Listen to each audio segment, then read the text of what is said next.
Patrick Cook here. Welcome to session 52 of the Mastering Mandelbulb 3D Formula tutorial series. This is series number 2. And I think that brings us to a point where we can close down this tutorial series. Everything that I wanted to accomplish, we have accomplished. Whether or not you understand all of the various functionality is not really relevant right now, because you have the ability to go back and review. But more importantly, you want to try to put a lot of this stuff into some action. Be creative with this Mandelbulb 3D. Venture down the road of these formulas, even if it's a little intimidating, because I think you're going to find that there's a lot of creativity that can be extracted from this once you get to a point where you're utilizing all of the various functionality that is available to you. Well, concerning formulas anyway. I mean, it's actually this application is actually quite robust when it comes to functionality around the formulas. I mean, if you think about it, you've got 3 hybrid modes. You've got alternate. If you remember, think of alternate as kind of a layering, all right, of Mandelbulb objects. You've got the interpolate. All right, this is where 2 Mandelbulb formulas can be averaged together, and you can decide the averaging weight of the one or the other. Okay, you can make this more prominent than this formula. You get to decide the weighting in interpolate. The DEcombinate is a very, very powerful hybrid mode, because it gives you up to 6 formula slots to work with, okay? And it's a volumetric Boolean situation where you can take 2 Mandelbulb or multiple Mandelbulb objects, and you can Boolean combine them. You can have them intersect one another. You can have one extract from another. All right, there's a lot of things you can do with it. Now keep in mind, in DEcombinate, you've got two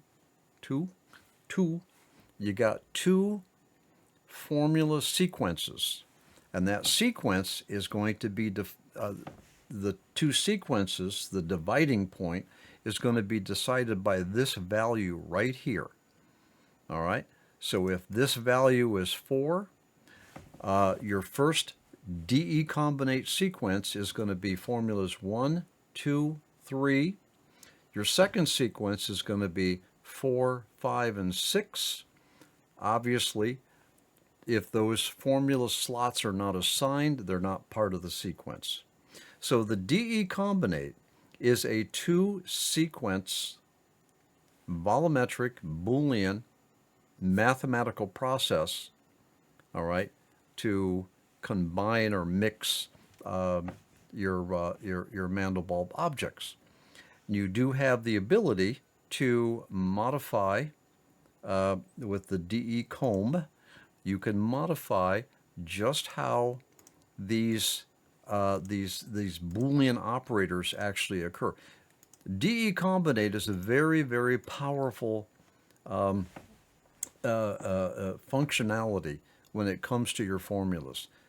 Don't overlook the power of the DEcombinate. All right, you have the ability to control the number of iterations, an iteration of the formula itself, how many times the formula repeats, and you have the ability to modify how many times the sequence of formulas repeat. 1, 2, 3, 4, 1, 2, 3, 4, 1, 2, 3, 4, that sort of thing. Very powerful. You also have the ability to modify the R bailout, which can give you some amazing, amazing results. Don't be afraid to change these things. The worst that could happen is that your Mandelbulb 3D application crashes because you taxed it too heavily. But that's all right. As long as you're up here and you're doing regular saves and you're ready for the crash, you're fine. Experiment. Push the limits on this stuff. Now look, you got two 3D escape time lists. All right, you got a 3D A meaning analytical, which means that the application will do its best to determine the DE, the distance estimate values. Okay, they tend to render faster and better quality. You got the 4D, they got the 4DA. Don't forget now all these ADSs here. All right, those are all transforms. And if you remember what a transform is now, a transform itself does not create a Mandelbulb object, but will have an impact on another object to transform an object.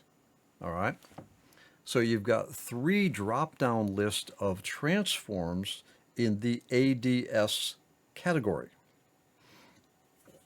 Now, you also have shape formulas. Do some really cool stuff with these shapes here, especially in DEcombinate, where now you can have one shape that carves out part of another shape. It can really get pretty crazy. All right, so you've got 2 drop downs of shape or dIFS formulas, and this last category, this last drop down, those are dIFS or shape formula transforms. So now there you can actually have a dIFS transform that has an impact on a dIFS. All right, escape time and dIFS don't normally mix. All right. All right, so let's see. Wow. I think we're in great shape here. All right, in terms of the functionality of the Mandelbulb formula functionality. So we're going to close down this whole tutorial series because we're done. We're done.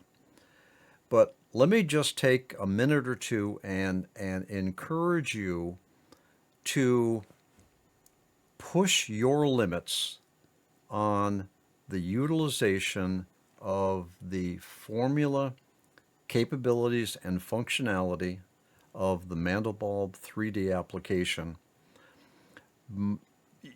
You are not going to get any graphics on the screen without a formula. That's where the graphics come from. They're formulas that are executed and then somehow combined or or extracted or averaged or whatever. The only way you're going to get any type of graphics on that screen is by utilizing a formula. That's the easy part. All right. The challenging part is how do you mix and combine formulas and modify the formula conditioners. A conditioner would be iterations, our bailout. Those are conditioners. Over in the DEcombinate, these are conditioners. Okay, the DEcom, that's a conditioner. All right, mixing the formulas, mixing them, modifying their formula conditioners, modifying their properties. All right, you got a lot of properties to work with here. Your ability to create a very interesting graphic on the screen, whether it's a still or an animation, is almost entirely dependent upon how much of the utilization of the formula functionality that you leverage in the application. Now, with that said, I just want to let you know that working with the Mandelbulb formulas is not hard. It is a process of discovery, and that discovery is primarily because there are so many possibilities that you really are in the best way for you to go about this is just to explore it, try different things, see what happens, and if you find a really good gem, a good combination of formulas, or you just happen to really nail the properties and you got something you like, save it, put it aside, and maybe come back to it another time. You say, what am I going to do with this? I can make this a high resolution still, or I can make this an animation. Working with the Mandelbulb3D fractal generator application is a process of discovering interesting graphics that you could do something with. And the only way that you're going to discover those interesting graphics is by tweaking the knobs. Don't be afraid of the hybrid modes. Don't be afraid of the formula categories. Try all kinds of stuff. Tweak the properties. See what happens. If you don't like it, just keep tweaking. And then what's going to happen is, more often than not, you're going to land on this really wow graphic that pops up in front of you, and you're going to say, now that was worth waiting for. I hope this tutorial series has helped you become better equipped to work with the Mandelbulb formulas, but more importantly, more excited about the journey of discovery in finding a Mandelbulb graphic that just looks like really wow. All right? All right. Hey, thanks for joining me. It was good to have you here. I hope you learned a lot, and I hope that you can utilize this Mandelbulb3D for some really amazing creativity. All right? So thanks a lot, and hey, I'll see you in another tutorial series. Take care.